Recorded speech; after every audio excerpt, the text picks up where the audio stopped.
मध्य प्रदेश में 27 जनवरी को महू में बाबा साहेब आम्बेडकर की जन्म स्थली पर कांग्रेस नेता प्रतिपक्ष राहुल गांधी, प्रियंका गांधी सहित कई नेता आने वाले हैं। इसे लेकर इंदौर की महापौर पुष्पमित्र भार्गव ने राहुल गांधी को खुला चैलेंज दे दिया कि वो संविधान की प्रति लेकर घूमने से कुछ नहीं होता, उसे समझने और आत्मसात करना होता है और वो मुझसे 1-to-1 बहस कर सकते हैं। देखिए, जिनके शासन में संविधान सबसे ज्यादा खतरे में रहा, वे लोग संविधान की चिंता करें, ये बात समझ में नहीं आती है।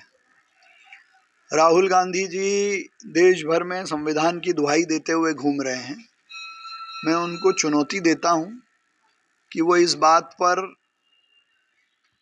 चर्चा करें, बात करें कि देश में संविधान कब मजबूत हुआ, कांग्रेस के शासनकाल में या बीजेपी के शासनकाल में।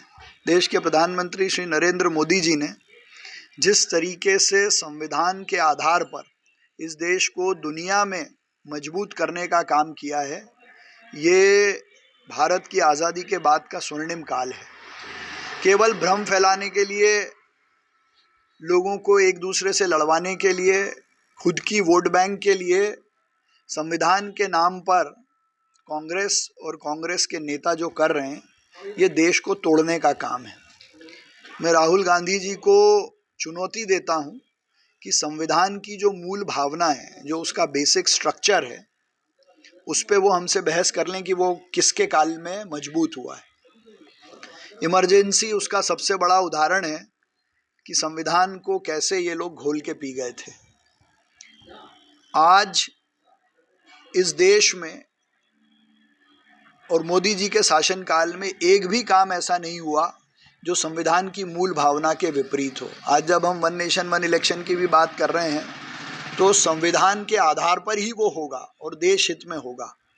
तो डॉक्टर भीमराव अंबेडकर की जन्मस्थली पर आना और संविधान की दुहाई देकर लोगों को तोड़ने का काम करना, ये डॉक्टर भीमराव अंबेडकर के विचारों के खिलाफ है।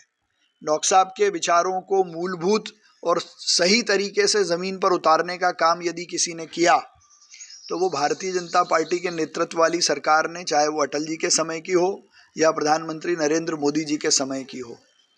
सबको शिक्षा, सबको न्याय, गरीब को और गरीब की थाली में भोजन, कपड़े, घर, ये सब सुनिश्चित करने का काम संविधान के अनुसार यदि किसी ने किया तो प्रधानमंत्री नरेंद्र मोदी ने किया। राहुल गांधी जी अपने हाथ में संविधान की लाल किताब लेने से उसकी रक्षा नहीं होगी। उस लाल किताब में जो लिखा है, उसको सही अर्थों में ज़मीन पर उतारने में जो लोग भी काम करते हैं, उनके सहयोग करने से होगा, ना कि उस आधार पर लोगों को तोड़ने से होगा। यह एक बार देखने में आ रही है, राहुल गांधी कहीं पर भी भाषण दे रहे हैं तो अपने साथ संविधान की किताब लेके वो दिखाते हैं कि ये संविधान को तोड़ा जा रहा है।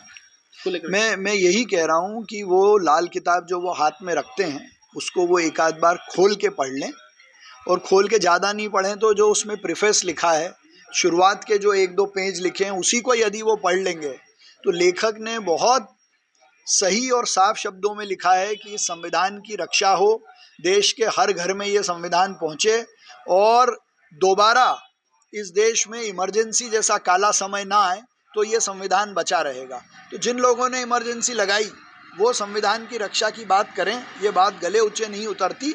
और ज़रूरी ये है कि जिस किताब को हम दिखा रहे हैं उसको हम एक बार पढ़ लें। इसीलिए मैं चुनौती दे रहा हूँ कि संविधान की मूल भावना, उसके बेसिक स्ट्रक्चर, उसकी क्या सार्थकता है, इस पे वो चर्चा कर लें। वो इंदौर आ ही रहे हैं।